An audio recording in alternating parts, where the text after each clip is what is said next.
It's been a long week. I'm not even gonna hold you. Shout out to my host, my co-host being the best host. Okay, cool. You wanna read this person's bio? So we are so excited to have Patricia Smith with us. Patricia Smith is the author of 8 books of poetry, including Incendiary Art from Northwestern, published by Northwestern in 2017. She's a winner of the 2018 Kingsley Tufts Award, the 2017 LA Times Book Prize, the 2018 NAACP Image Award, and was a finalist for the 2018 Pulitzer Prize. Should Have Been Jimmy Savannah, published by Coffee House Press in 2012, winner of the Lenore Marshall Prize from the Academy of American Poets, and Blood Dazzler, published by Coffee House Press in 2008. Where she is also a National Book Award finalist. She is a Guggenheim Fellow, an NEA grant recipient, a former fellow at Civitella Raniera. Yaddo, it's funny when it's things you can't say, that's how you know it's good. Yaddo and McDowell, a professor in the MFA program at Sierra Nevada College, and a distinguished fellow for the City University of New York. I mean, if you hear, you know who we have today. Google this person, you know what I'm saying? You're the first poet who it's like, look this poet up, is that poet. And I think I can speak for Milka when I said we've been geeked to have this on the calendar, and we're very excited to have her with us. So you want to call her out, Milka? Yes, Patricia Smith, we'd love to have you join us now, and feel free to introduce yourself and read us your wonderful poem, Biting Back. Gotta unmute her, there we go. There we go.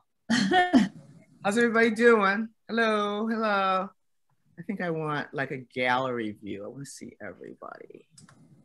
Okay, there. Nobody's on. That's a bunch of little black squares. Yeah, we try to see you. We're just trying to focus. There's like 5 people alive, and the rest of them are just black squares. Okay, well, so much for that. Hey, unblack squared people, how are you? Okay, I'm going to read this poem now. Thank you very much for that great introduction. Best co-host in the world right there. Biting Back. Children do not grow up as much as they grow away. My son's eyes are stones, flat, brown, fireless, with no visible openings in or out. His voice, when he cares to try it on, hovers one note in that killing place where even the blues fidget. Tight syllables, half spoken, half spat, greet me with the warmth of glint-tipped arrows. The air around him hurts my chest, grows too cold to nourish, and he stares past me to the open door of his room, anxious for my patented stumbled retreat. My fingers used to brush bits of the world from his kinked hair, but he has moved beyond that mother shine to whispered fucks on the telephone, to the sweet mysteries of pearl buttons dotting the maps of young girls, to the warped, frustrating truths of algebra, to anything but me. Ancient, annoying apparatus, I have retained the ability to warm meat, to open cans, to clean clothing that has yellowed and stiffened. I spit money when squeezed, don't try to dance in front of his friends, and know that rap music cannot be stopped. For these brief flashes of cool, I am tolerated in spurts. At night, I lie in my husband's arms and he tells me that these are things that happen, that the world will tilt right again and our son will return unannounced as he was, goofy and clinging, clever with words, stupefied by rockets. And I dream on that. One summer after camp, 12 inches taller than the summer before, my child grinned and said, "Maybe a tree bit me." We laughed, not knowing that was to be his last uttered innocence. Only months later, eyes narrowed and doors slammed. Now he is scowls, facial hair, bits of muscle. He is pimp, homie, pistol. He is man smell, grimy fingers, red eyes, rolling dice. He is street, smoke, cocked cannon. And I sit on his bare mattress after he's gone to school, wonder at the simple jumble of this motherless world, looking for clues that some gum-popping teenage girl now wears my face. Full of breast milk and finger songs, I stumble the street, staring at other children's. I'm gonna do that over. Full of breast milk and finger songs, I stumble the street, staring at other children, gulping my dose of their giggles and cursing the trees for their teeth.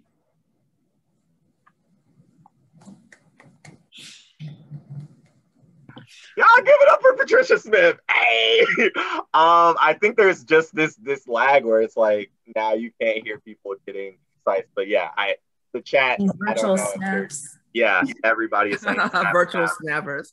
Exclamation point! Wild applause. Absolutely wild. Thank you so much for being here. And sometimes you gotta reread lines. You know, shout out to rereading lines just cause. You know what I'm saying? So we have you here and we have a bunch of questions for you. So I guess, well, also, how are you doing today, Patricia? How are you? I'm doing fine. I got my second vaccine shot today.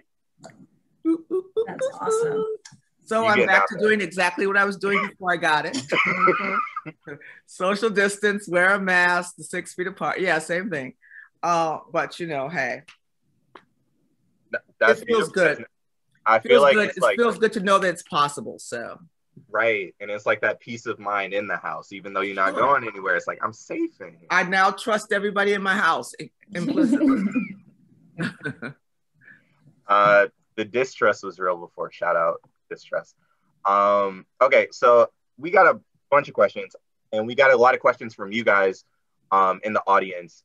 Keep in mind if you ever want to like get ahead of this or like ask cool poetry people questions, you can do that by going to LMS chat. I'm sure we'll put links in the chat so you can get to it, and you can ask us questions later. But Patricia, we'll start with an audience question coming to us from Chris Long at Hayfield Secondary. Chris Long wanted to ask, how do you start writing poems? Do you begin with a line in your head and it grows from there? Or do you begin with the general topic? And we also wanted to know, kind of at LMS chat, just because the first line of this poem, children do not grow up as much as they grow away, just tells the whole story almost, or it makes us feel that way in 2 lines. And we were curious, where do you usually begin with your poems, especially with the start so powerful? Yeah, I don't start in one specific way. It depends a lot on the poem. Since I got introduced to poetry by getting up on stage and doing it, at first I would start, I'd have a last line in mind because I knew the feeling I wanted the audience to walk away with. And so I would start with the last line and work my way back up into the poem. And that was really important with performance. Sometimes I'm driven kind of feverishly toward a particular topic. I'll be angry or upset, or you know, something will be just crowding my mind, and that'll be the thing that I most need to write about. And sometimes there's just a line that I think is either beautiful, you know, lyrically or sonically, you know, and that I want to attach to a poem. And sometimes I'll carry a line around, you know, for months or years until I find the right poem for it. So it happens basically all 3 ways. I think when I first started writing, I was very much attached to audience and what, you know, what the audience wanted and how to move an audience, things like that. So, and when I first started the Poetry Slam, it was always your last line. It's like, you know, and then there's this white hot moment of silence in the room and nobody knows whether to applaud or not. And then you go walking off. When I realized that, I asked myself a question and said, if there were not going to be any audiences or any books or any chance of being published or heard again, would you still be writing? And at some point, the answer turns from no to yes. And when it turns to yes, you're no longer writing as a recreational activity. You're writing to move sanely from day to day and hopefully to help other people do so. So when that happened, the modes of writing, sometimes an idea I get from somebody else, a snippet of conversation, a last line, a topic on the news, it could be anything. And that's what keeps it exciting to me, because I never know where it's going to come from. Wow, no, that is so interesting to hear. I would have never been able to conceptualize that route of kind of creating a poem, or the starting point almost being the ending point in some ways. Yeah, it's a strange route, and it's I wouldn't have wanted to come up any other way, but coming from performance and coming from slam, those things were sometimes they're good, and sometimes it can be a hindrance, but you can work through that. So when you were writing this poem, it's about your relationship to your son, your role as his mother, the identity of being a mother. How has poetry impacted your perception of motherhood? And really, how has being a mother impacted your relationship with poetry? I think that being a mother is just one aspect of, when I said the thing about moving sanely from day to day, it's, my relationships with my parents, my relationship at work, at school, my relationships with my students, with my son. After a while, once you realize that poetry is just what you're going to do, you're not going to drop it. You're not going to do it for a while and get tired of it. It's basically running parallel with your life. So the difficulties that I would find, in parenting, I have what I'd like to call this second throat, where I can just run to poetry and try to work it out poetry wise. And this one thing was, nobody really tells you that at about 10 or 11 years old, your child, it's like The Exorcist. It's like their head turns around like, get away from me, and they don't want to be yes, it's going to happen, Brian. They don't want to have anything to do with you. So my son would be in another aisle in the store because he didn't want to be seen with he's 11 years old. You're not there by yourself, But it's something that I wasn't prepared for. And it's interesting how you do the poem and you think, with a lot of things, poetry works this way. You think it's only you. And then you get that idea out on the open air, and you get parents crying in the audience, and then you realize, it's a conversation that we need to be having, So that was one really important aspect of my life that poetry helped me work through, and helped me find out that there were other people going through exactly the same thing. And that to me, poetry is always like a reaching out, like a tunnel of energy. It never was, I am poet, you are audience, I'm going to tell you, I'm going to impart my wisdom. Here's part of my story that's going to go parallel with part of yours, and we're going to talk back and forth. That's what it is, And my son acts crazy. Oh, my son does too. And way from the back of the room, mine too, And then, it's all the building of an kind of an emotional community, where you in a world that works its hardest to make us feel alone. It's a reaching out and letting people know that they're not. When after you wrote this poem, did you ever reveal the poem to your son? What kind of reaction did you get? Or did you get any other reactions from other boys kind of going through the same phase your son was going through? My son went through a stage where, and he used to go to a lot of readings with me. And he'd say, just do me a favor, don't read anything about me. And then he went from that to, my third book came out and he was on the front of it. I had him pose for the front of the book, and then it was, read that poem about me. And at one point he was passing out copies of my books to girls, putting his phone number. I'm like, I have a box of books at home. It's like, where are my books going? He's putting his phone number and signing the front of the book and giving it to girls. I'm like, well, you know. So that too changed. It was like, please, please, please don't call attention to me. To hello everyone, here I am, the inspiration for the entire book. And I didn't get much feedback from other young boys, but I did get a lot of feedback from parents. Parents of really young kids who did not think it's not going to happen with my son, you know, and people who were going through it at the time, who just kind of yelled out in recognition because it was something that was happening to them in the moment. I think it's fantastic how this poem served almost as like a way of like creating an even better like form of communication with your son.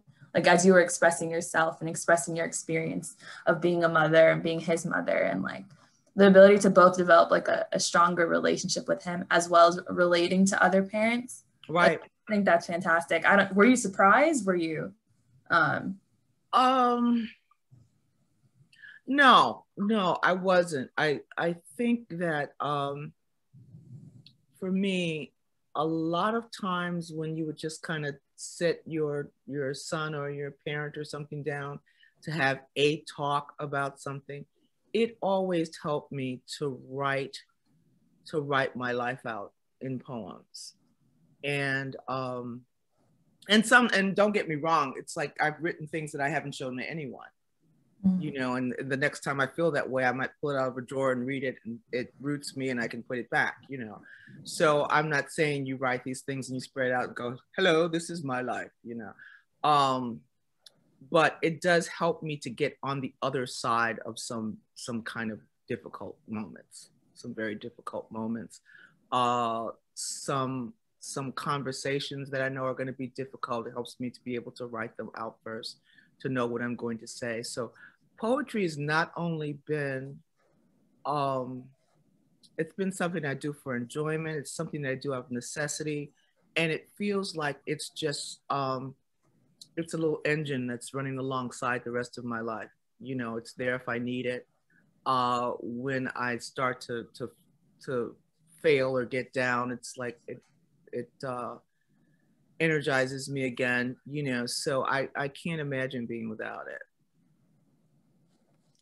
You know, you're a writer, you're a poet, a journalist, a performer, you know, how do you, I know you talked about how you kind of form the ideas for your pieces of work, you know, how do you decide what becomes more prose? How do you decide what becomes a poem? Like how do you determine that? Is it a feeling? Is it? Yeah. Well, I think poets are the most talented writers. We take huge unwieldy stories and put them in tight control spaces. And then when you open up the tight control space, all the story is still there. So for me, writing poetry was fantastic training for writing anything else. You know, every word has to do something. Every word has to work somehow. You let the story, I don't want to be categorized, really. I mean, I write mostly as a poet, but I think we should call ourselves storytellers and let the story determine how you tell it. The problem is that we've been taught, well, I've written all this, I can't be a short story writer because I've never written one. Or I can't be a novelist because I've never written one. I'm a poet because I've got X number of poetry books out. And no, it's like I'm a storyteller who has chosen up to this point to write in poetry. But you'd be surprised when you switch genres, how easy it is, what great training poetry has been. So the stories that I'm writing now as prose started out as poems. And I think of poems as snapshots in a longer narrative. You know, it's like the people in the poem came from somewhere and they're going somewhere. And you just happen to click and you've got this picture of him right there. But some stories are so huge and you can feel them wanting to keep going, and they might spill outside the boundaries of a poem. both of the books, the prose things I'm working on right now, both started as a poem. If it's okay, I just came back. Hey everybody. I would love to know, you're talking about like when discovering that like poetry and storytelling is not like you are a storyteller before you're a poet. I'm curious though, when did you learn that lesson, or like what poem or what story taught you that lesson? Well, I knew it instinctively really early because my dad was a storyteller. He came up during the Great Migration from Arkansas, and my mother was like the functional parent, and my dad was the wild. Let me take you. No, I'm not gonna say that because we're children here. Anyway, so my dad was the frustrated blues singer, and so when he got home from work, my parents both worked. You know the malted milk balls candy? Anybody know that? Some people do. Okay. Yeah, well, y'all can put it in the chat if you know it. Yeah. See, Whoppers. Yep, they got it. My dad and mom both worked in that factory, like all their working lives, really. And so when my dad would come home and it was great. It was like I'd go, my dad would put a little hat on my head and ride me around on his shoulders, and I get to see them make the candy and all that. So it was like really cool. But he'd come home and he'd have dinner, and then he would sit and just start telling these stories about people who worked at the factory. Who was seeing whose wife on the sly, and who was about to get fired, and blah. So it was like a running soap opera. And so I wanted my installment every day. So, and then he would say, if he saw a story in the paper about someone who got robbed, he would ask me these weird questions like, what do you think was in the bag that the robbers took? Who do you think was waiting at home for them? So it made me think of the world in terms of the stories it could tell, and as opposed to what I was or was not learning in school, because I came up in Chicago public school system, so the English was an elective, and so to him, it's like the canvas was clear every day. You wake up and you could craft a story out of something, or a car would go by outside and he'd incorporate it in the story like they used to do Native American creation myths, So I kind of inherently knew that storytelling was the most important thing. The problem came when I started slamming and I found out how much other people need to categorize you, that to make you fit. You can be a poet and you got to be exactly this kind of poet. So, or, no, you can't write prose. You're a slam poet. You're a slam poet. You're a slam poet, and how much of a struggle that would be to break loose from that, and not fall prey to, you've defined me, so I guess that's what I am, and I think if I had to think of a particular poem, there's a poem in Close to Death called Undertaker. And it was a poem. I had talked to an undertaker about how much his job was changing. Like, it used to be that his phone would ring and it would be some older family, established family looking to bury an older member, and that his job had changed because he hated to pick up the phone because it was a young mother saying, bury my son, and that, I think, is when I realized the responsibility of poetry, that you never know when someone who needs that story or to hear that story or to be pulled into the circle of arms that poetry can be, that you have to always keep those people in mind when you're writing, and that their stories can't really just be contained by a poem. So Incendiary Art is a whole book with that in mind.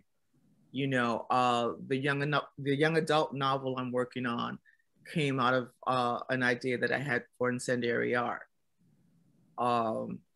So yeah, after a while, I think once you get rid of those barriers that other people put up for you, you'll start knowing where the stories you come up with, where they fit best and how best to tell them.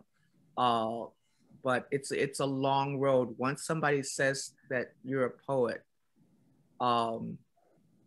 you have to remember that that's not your only definition. I'm sorry. No, you always leave room to God, Kenny. Please, this is much needed. I kind of wanted to add on to that, to this point that you're talking about, you know, and you talk about how the impact that poetry and really storytelling in general kind of does justice to the stories of others. You know, how has poetry served you? How has it best served you through your relationship all through these years as a poet, as a storyteller? Mm-hmm. So I am an only child. I'm a daddy's girl. Always have been. When I say my mother's the functional parent, she's the take you to church, check your grades, comb your hair parent, not very affectionate, just kind of there to do stuff, you know? And when I would ask my mother about her life before she came to Chicago, she would say, oh, you don't want to know about all that down south stuff. Like that's country stuff. You don't want to know about that. So effectively, when I was a kid, she shut off all of her life before Chicago, any relatives or lineage or anything that I would still have in the South. She was like, oh, you know. And then my father died. So my mother and I were like, and you would be who? Really? I mean, we really didn't know each other very well. So she shut a lot of that out. So I don't effectively have roots in the same way other people do. So I think the best thing that poetry has done for me is allowed me to piece together my own history. Talking to people around my age who, you know, first generation up north, really, what our lives were like. Later on, taking it upon myself to find relatives and things like that, that I think that I have I have a real desire to know where I'm rooted. And starting from near zero with that, I don't think if I wasn't a poet, I never would have approached that quest in the same way. I never would have found so many like minds willing to help me in that quest. And I never would know that I'm not the only one. You know, that's happened to a lot. And even that particular thing where people came up from the South and said, we are Chicagoans now, or we're from Detroit now, and I don't want to talk about, we left that behind, but thereby cutting off what I need to see as where I came from. So I think poetry kind of defined that search for me and helped me in that search. I'm gonna echo Shubi. That's incredible. I understand this kind of form or feeling of displacement, so it's super cool to hear how much it's kind of served as almost like a roadmap for you to kind of find where you come from. Thank you. I'm really like processing and thinking about like how powerful it's been for you. Yeah, and also I just want to say shout out. I mean, you've kind of been giving us these amazing anecdotes back to the. I'm pretty sure everybody, I've seen it a few times, is like touched, but also just shout out to coming from like this lineage of stories. Like I know you mentioned your father and like what that means to like come from a storytelling background or come from storytelling. Because I know not a lot of people inherit that. I know like I would say maybe one more question and we'll run the commercial, but did you ever feel like, I know you said like you kind of always knew inherently that storytelling was your bag, and even when you were slamming and if y'all haven't seen her slam, go look it up. But even while you were slamming and like being this amazing poet, that you knew you were a storyteller. Do you ever feel like in that way you had a leg up, or like maybe even a leg down compared to other people, as far as like understanding you were not necessarily what everybody was saying you were?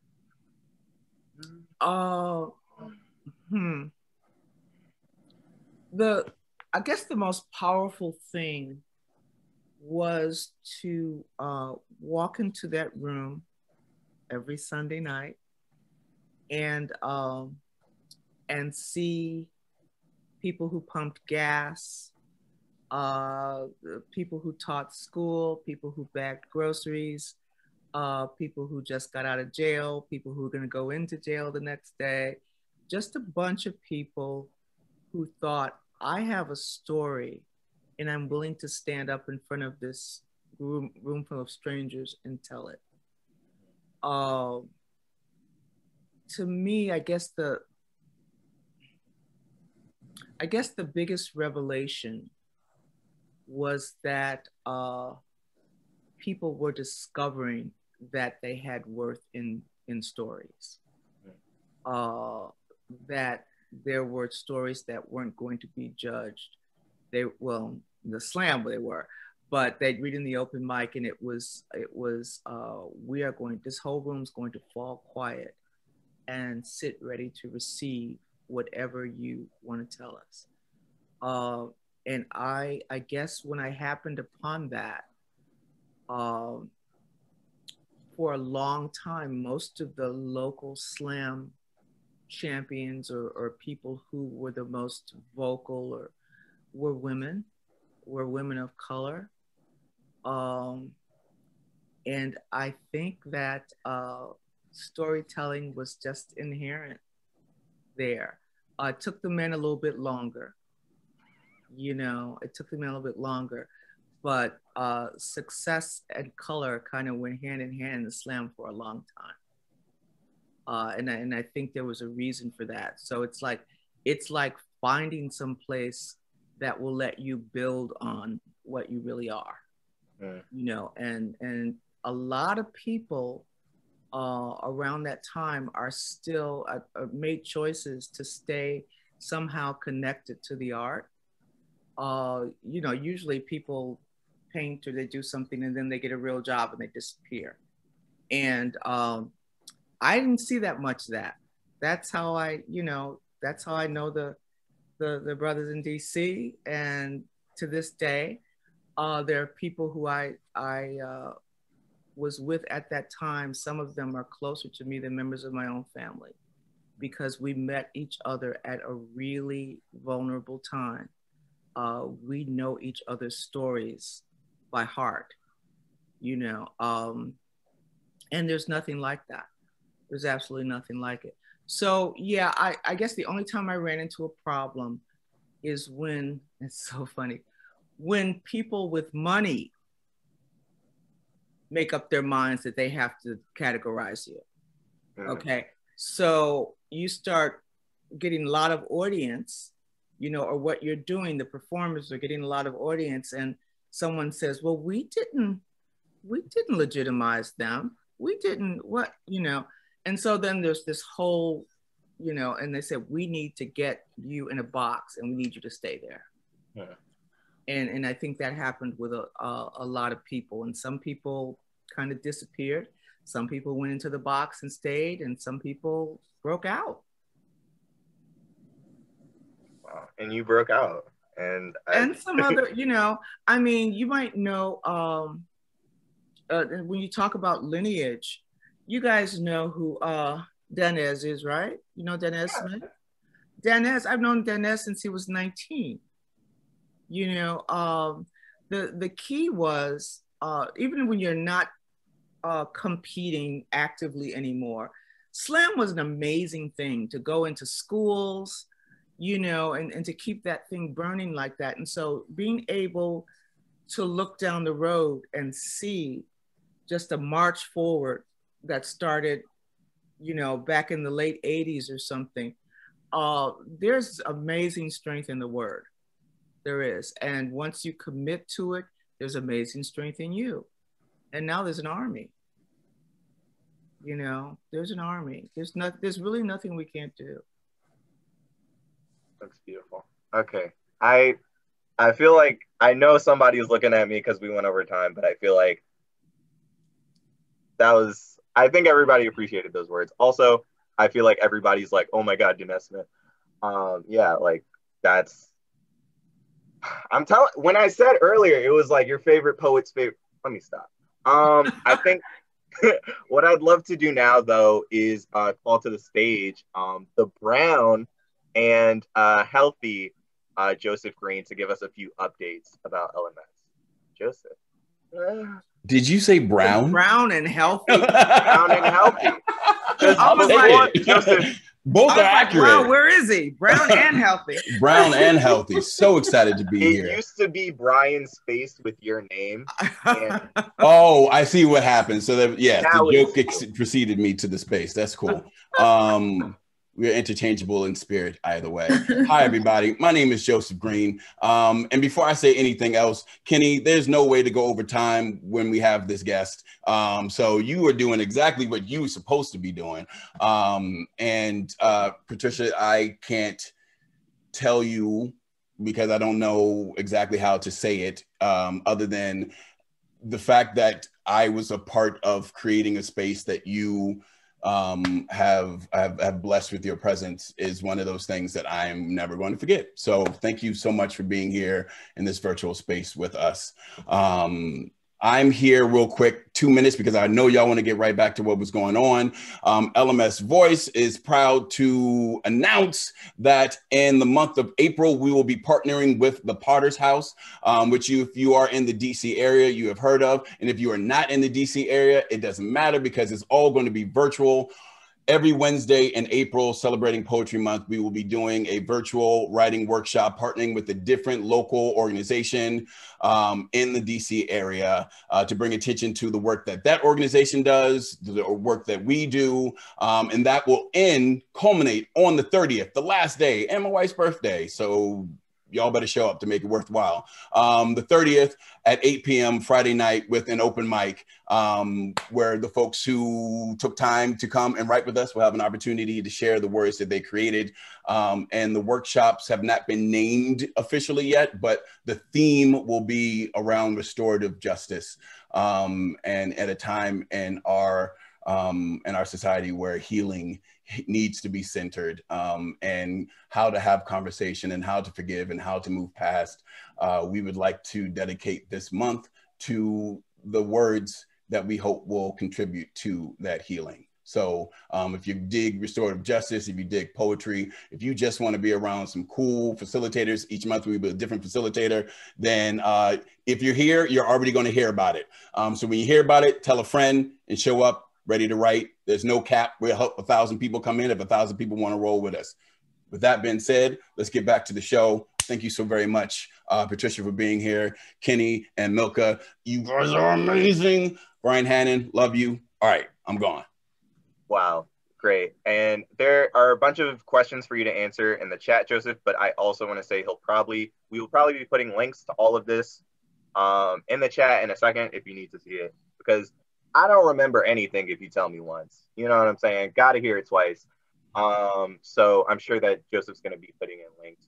Also, while we're shouting things out, Patricia Smith is on Twitter and Instagram at PSWordWoman and at www.wordwoman.ws. She didn't want us to play her, but just go follow and stuff. Go do that. And I think with that, also she mentioned a bunch of books that she did. So you can also, Incendiary Art is your next read. It is mine. Okay, I think I'm done talking. Milka, would you like to take us into more questions? So, we're in our culture section, but, poetry culture, they're interchangeable, they're intertwined, they're inseparable peanut butter and jelly. So, it's all the same. But, I think I want to start off with an audience question. And, you know, you talked about like your personal process.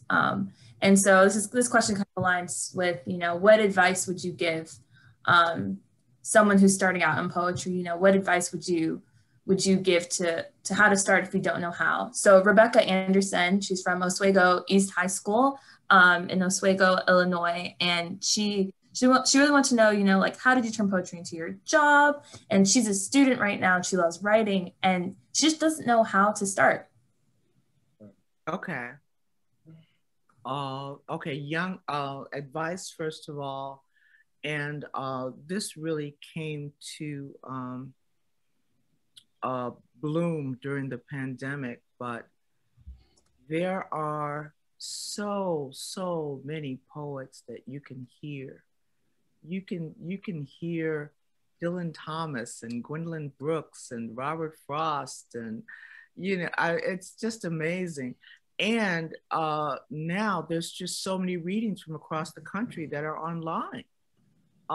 It's hard to even keep up with them. I keep missing some of them, but what I did is I went to Eventbrite and I just typed in poetry, and all the things that are handled through them show up, and then I just register for all of them. There's like 2 or 3 things a night sometimes. And not to pick and choose the people that everyone's telling you should listen to, but if you see like an open mic at a high school in Idaho somewhere, check it out. You know, there is no, you can argue with me on this. I don't think there's any bad poetry, because I don't think that anything anyone says is inherently bad. I think that there's poetry that can be taught and poetry that can't, you know. So I would listen to as many things as I could hear. Go to your favorite poet's website or school websites or colleges that have reading series and find out when they're doing that stuff. But also don't just read poetry, read IKEA manuals and the back of all the cereal boxes, and if you're like me, when in your car, you're just reading billboards. I drive people crazy when I'm the passenger. I just read the billboards, because you don't know really what's gonna hit. Most times when I start writing, it's not I'm not inspired by another poem. You know, I'm inspired by a snippet of conversation I hear or something, or the way someone looks, or I could even go back and being 4 or 5 years old, something that I remember. So we should all be insane, because inspiration comes from, as soon as we open our eyes, things just come out and hit us upside the head all the time. Boom, do this, do that, do that. And you have a hard time. The hardest thing is just prioritizing. What am I gonna do? You know, you got this blank canvas and everything's pushing to be written. And that's the stage you wanna get to. That whole thing where people are sitting there going, I don't know what I'm going to write. That's crazy. That's crazy. I could never understand people like that. And my students do it all the time. And then when they finally start writing, they write these horrendous love poems, you know, and I go, that can't be it. That can't be your life, you know.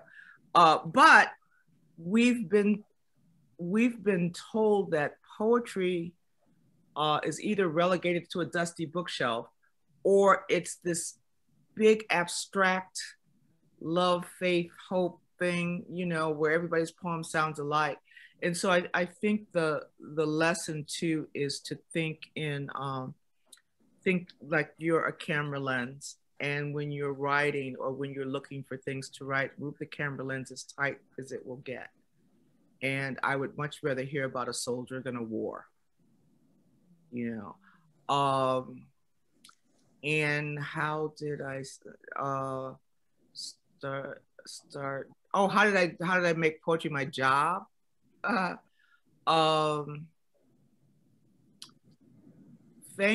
know what? I have to thank the Chicago Poetry Slam and Louis Rodriguez of Tia Chucha Books, who was slamming or at the slam the same time I was, who came up to me and said, do you have a manuscript?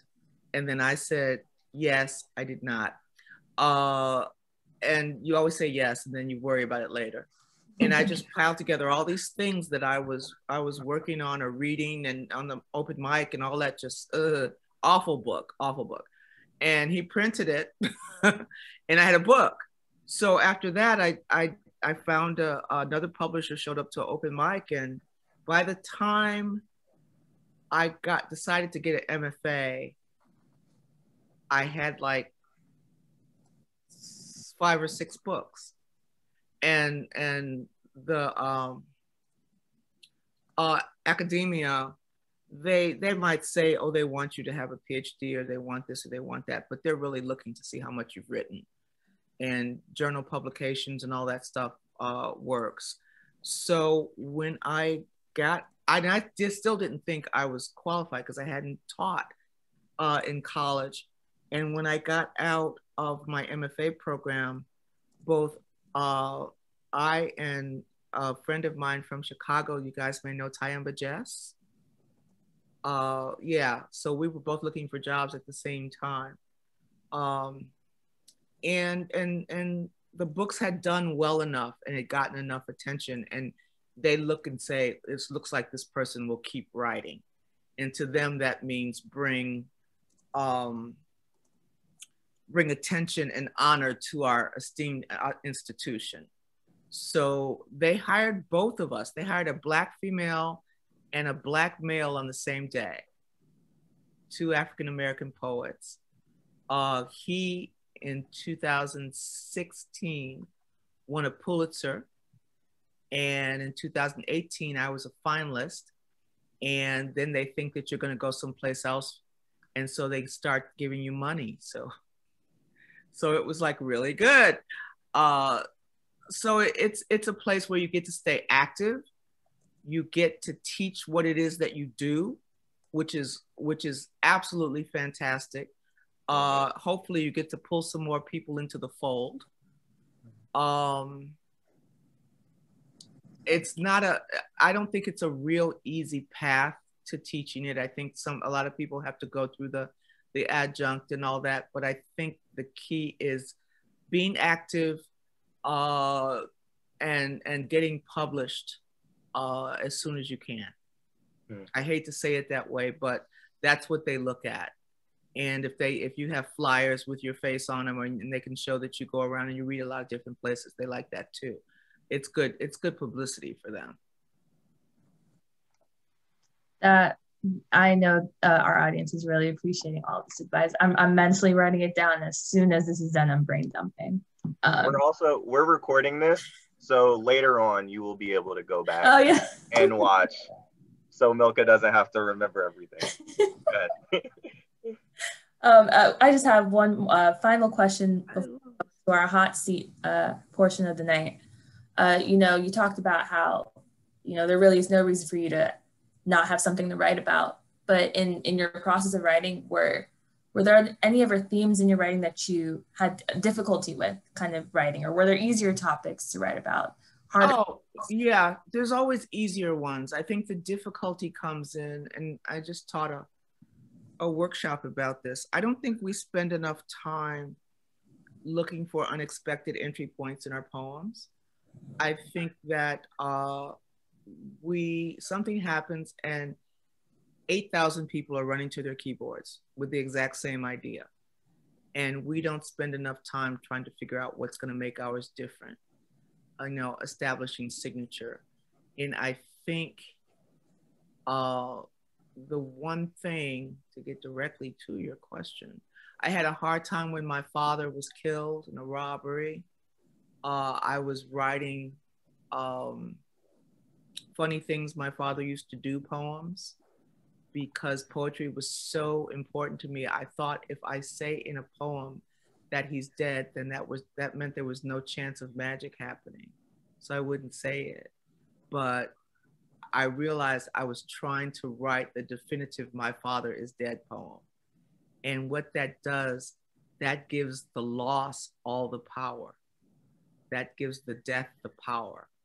And once I realized that, the things that are hardest for me to write, it's important for me to find an entry point that doesn't immediately,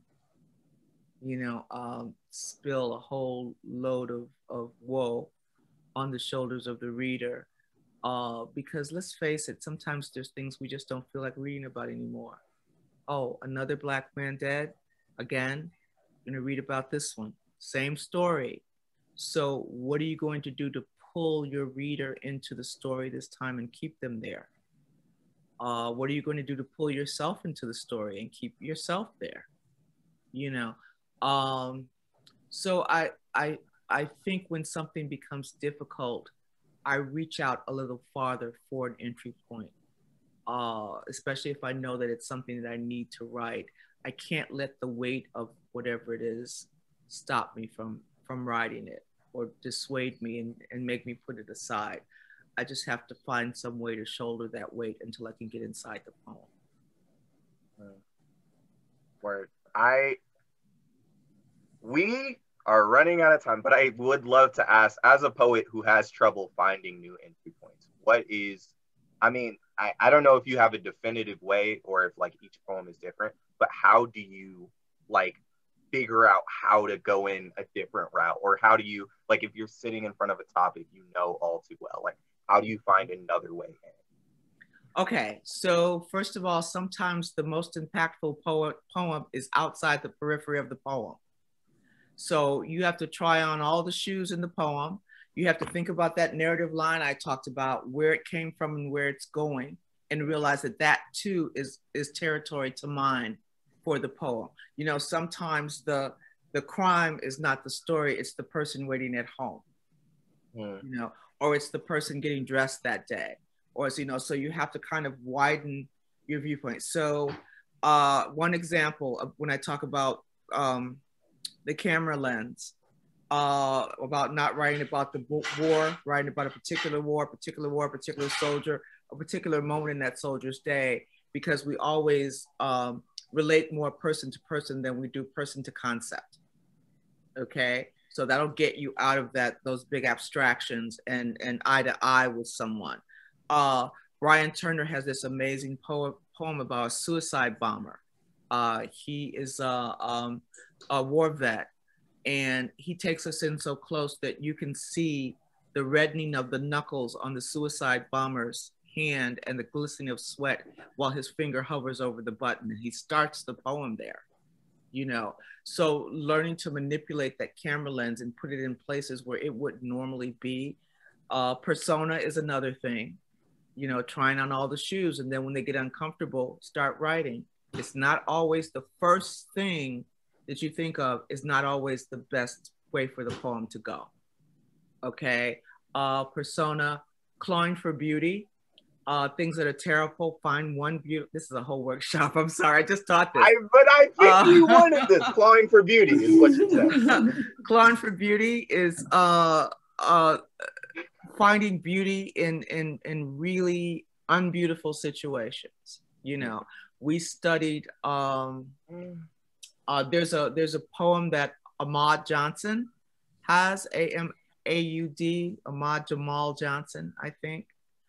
He has a poem called Burlesque, and it's about a lynched body being burned alive, but he talks about the fire licking at the buttons and then the clothes burn away. And so it's this sensual thing, like a burlesque act, but it's this horrible event, and so it's bringing beauty into an unexpected place. So this is how you get somebody to read something that you didn't want to write and they didn't want to read. You draw them in on other pretenses. I think I know what he's writing about, but he couldn't possibly be writing about it like this, or you distract yourself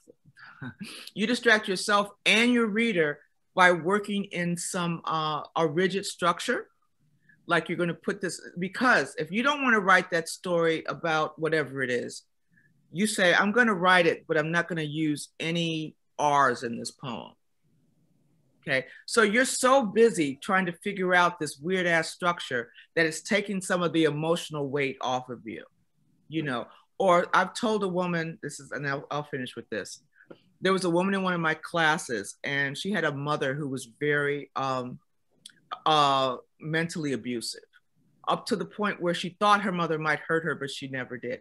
And I said, where was your father? And she said, well, he was like the briefcase in the background, going back and forth, you know, goodbye, hello, goodbye, hello. I said, have you ever written about it? She said, no. I said, so you're telling me that the thing you can't write about is this. And I said, now tell me again, but I want you to write it in a limerick. And she said, I can't do that. I said, who says? A limerick's supposed to be funny. Who says? So she's so busy trying to figure out the syllable count. So this is what she wrote, and then I'll shut up. Backed into a corner I stood. She'd kill me this time, swore she would. Waving the knife, my mother, his wife, I screamed, and my father said, good. So I said, okay, so now you have that on paper. You could get scared again, ball it up, throw it away, and run from the story again, or you can make yourself write another line, or just go from there. Just go from there. Don't worry what it looks like. Write it out in prose if you want, whatever. It's getting it out there and seeing it in black and white or whatever, and saying, I did that. I can do one more line, and I could do one more line. It was a workshop called Writing on the Other Side of the Wall. Like, you know that the material that you need to access is on this other side of the wall, and it's how do you get over that wall to find it. Right. Thank you. I'm not gonna hold you. I was taking notes, so I feel as if I got a free workshop. And I know we are at 9:01. I would love, I don't know if we could ask maybe one hot seat question at least. Milka, I feel like you already got it pulled up. So is this where this turns into like 60 minutes or something? It's very random. So this is the beauty of the hot seat question. Okay. But the hot seat question is, you know, if you were a drink, what would you be? Long Island iced tea. Why? That was fast. That was very, very fast. You knew. I'm like, did I catch it in both ears? Like, that was the drink that taught me the most. When I was bopping around and thought I was invincible, it was the drink that reminded me that I wasn't. It taught me where my line was in a lot of ways, not only with alcohol, but socially, romantically, everything. And I love the fact that you can just keep pouring alcohol in it. I'm sorry, all you young people, I don't really drink. That you can keep pouring alcohol in it and it just looks like water. And then you put a little Coke in it and it looks like an iced tea. And you go, I can do 3 of these, you know. It just let me know that I was going to be living a life of limits. And the earlier I learned what those limits were, the better. Word. A perfect answer to close a perfect interview. Thank you so much, Patricia. No problem. Thank you, class. guys. Thank you, all you Black Squares, too. Love you. Yeah, we love you so much, Black Squares. Before you all go, and thank you so much for sticking around, we are going to real quick announce who we have for next month's LMS chat. And then, yeah, I can get out of here. Again, we're going to be putting all of the links in the chat. Maybe one more time, go follow Patricia Smith. Go look at her site. Go buy her books. All those. Thank you, guys. Yeah, I'm going to say thank you to Patricia Smith first, and then we'll talk about what's happening next. Just marinate in this goodness. And we will be posting this as soon as I figure out the whole transcript thing onto the website. There are other videos there right now, other poets doing wonderful things, and this workshop and like 70 others conspired to in life by Brian Hannon and other brilliant minds. Brian, please tell the people who's coming up next month. Yes, if you'd love to join us next month, our guest next month is the fabulous Ada Limon, and she will be. Can I come? Oh yes, yeah, come on back. No, we'd love to have you again. No, she'll be discussing her poem, The Raincoat. So, yeah, I hope you guys will all be able to make it. So I just read with Ada last week. I know, I saw that. It was noticed. like an all-star lineup. So it's a pretty big deal. we thank you all. Please check your emails. Oh, somebody wants to know what a limerick is. I think I think we pasted that. Yeah. Yeah. There's actually, if you just say there's a sheet online that just gives you the some examples and gives you the syllable count and stuff. So just put in, because that's what I pass out to my students when they don't know. Just put in what is a limerick. Yeah, if you take anything from tonight, write limericks. Limericks are coming back. You heard it here first. Get on this limerick thing, because that limerick was hot, and the way you had it ready was chilling. I think some people said that in the chat. Joseph, are you taking us out? Yeah, first of all, our host, please, virtual round of applause, show some love in the chat. This is their third guest, and it seems like these folks have been doing this for a minute. Just our third. This is our third chat. Yeah, I don't know where we go from here. But the love, the passion, the amount of work that they put in before we come into the space, the vetting, the questions, how seriously they take it. They really want to make a good show and a great conversation for you all. And I just want to stop and say I love and appreciate them for doing that. Yeah, right. Brian Hannon for going out there and shooting the big shots and getting us these wonderful guests. We sincerely thank you for doing that. Brian's persistent too. And that's so with all the emails you got. I think all the Brian's ones I got. I have been sending you emails. just 3. So, well, yeah, I was too excited. Brian sent one email every day. And to all the people in the audience, we know you could have been anywhere else in the world, but you decided to be here with us. Yeah, and we hope that you got some value out of that. So spread the word. We ain't going nowhere. We got workshops coming up next month. Thank you. Thank you. Bye-bye. Thank you all. Bye. Say hi to the other you, Kenny. I definitely will. I definitely will. Oh, your famous father. You missed it. We had a discussion. That's who I thought was going to be here. Really? He was like an old friend, an acquaintance, somebody I know. And then I was like, hey, what's up? How are you? Different energy. This is the second time this week this has happened, though. That happened with the woman who leads the Youth Minds workshop that we do. She knows your dad from back in the day, from a single time. Oh, everybody knows him. Everybody knows him. Come on. Yeah, it's great, but it's almost disappointing, because it's just everybody is a letdown. It's like, I was glad to see you after a while. Oh, thank you. Yeah, you were great. I wasn't fishing for that. Thank you. You were fantastic. I'll show up to one of your workshops. Okay. Oh, I just did a whole how to write the poem you don't want to write workshop. That would have been lovely. I should have been there. Yeah. You had a snapshot of it right here. It was great. Yeah, I was doing it really fast. Patricia, I just want you to know also that we are a resource to you. We have a small platform now, but it's growing.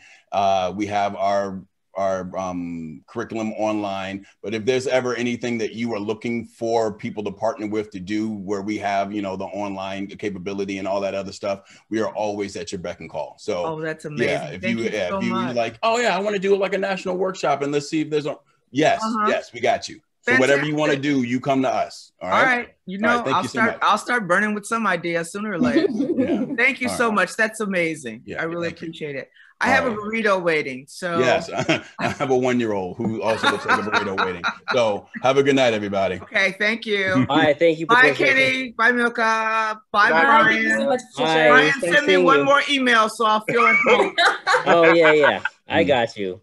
All right, it was wonderful, guys. Thank you. Thank you. Bye-bye. Thank you. Bye-bye.